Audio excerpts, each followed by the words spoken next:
footballeurs qui gagnent 10 fois plus que des sportifs de très haut niveau qui vont faire les Jeux Olympiques. Bien sûr. Bref, vous avez été rencontrer Kevin Siro. On regarde les images, c'était au cœur de l'été.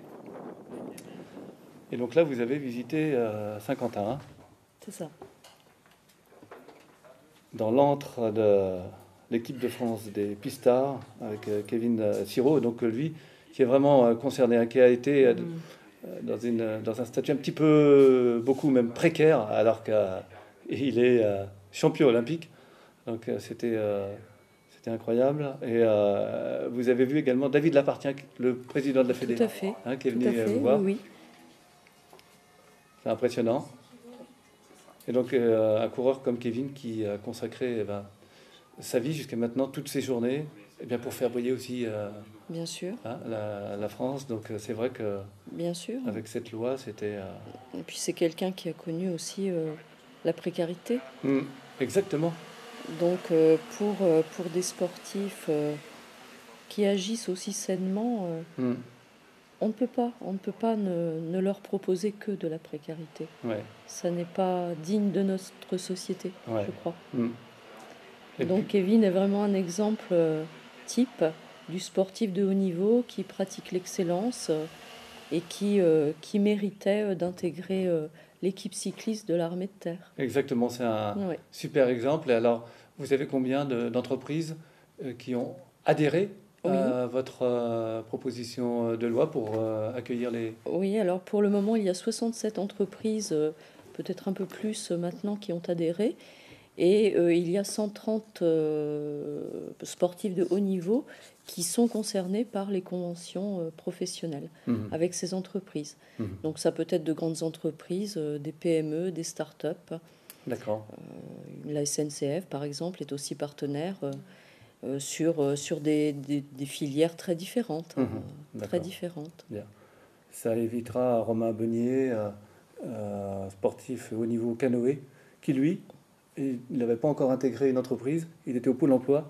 Vous savez quoi? Il a été viré du Pôle emploi parce qu'il a été absent plus de 30 jours. Et pourquoi il était absent plus de 30 jours? Eh bien, pour préparer une épreuve internationale dans sa discipline. Donc là, c'est une loi qui va permettre d'éviter tout ça. Je pense que c'est une loi qui va rétablir une certaine équité.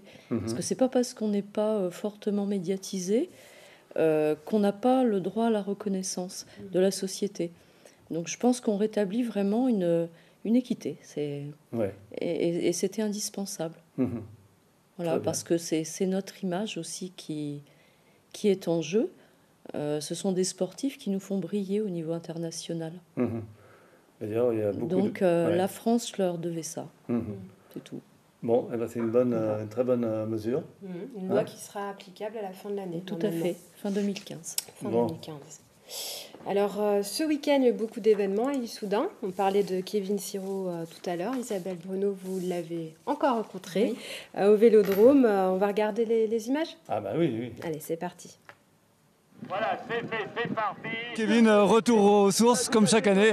C'est toujours un rendez-vous à ne pas louper, donc je suis toujours présent et toujours heureux de revenir ici. Vous revenez là du coup avec un maillot de champion du monde, vous êtes toujours au top. Ça fait plaisir de endosser ce maillot, ça fait quelques années qu'on ne l'avait pas vu au sein de l'équipe de France. On a eu le plaisir de remonter sur la première marche et de faire la joie de tous ceux qui nous ont soutenus et tous les spectateurs à domicile à Paris. On a pu remontrer aux adversaires qu'on était là, qu'il ne fallait pas qu'ils nous oublient et qu'on comptait bien rebondir pour les Jeux Olympiques. Des gros défis et vous, un mental tout neuf parce que vous avez rejoint l'équipe cycliste de l'armée de terre. Quand j'ai appris que j'allais signer avec l'armée de terre, ça m'a enlevé un poids de la tête et maintenant j'ai plus qu'à me concentrer que sur mon métier de cycliste et j'ai rien d'autre à penser en dehors de ça. Donc c'est vrai que l'armée de terre a fait en sorte qu'on puisse éviter d'avoir des soucis extra sportifs et je leur en suis reconnaissant. Je suis content de pouvoir en vivre encore de nouveau de ce sport. Morgane, alors on est toujours très content de vous revoir. Expliquez-nous un petit peu votre situation. Là, on est un petit peu inquiet pour vous.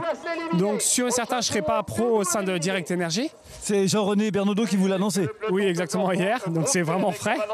Donc voilà, c'est quand même une petite déception. Maintenant, je ne me laisse pas abattre. La vie continue.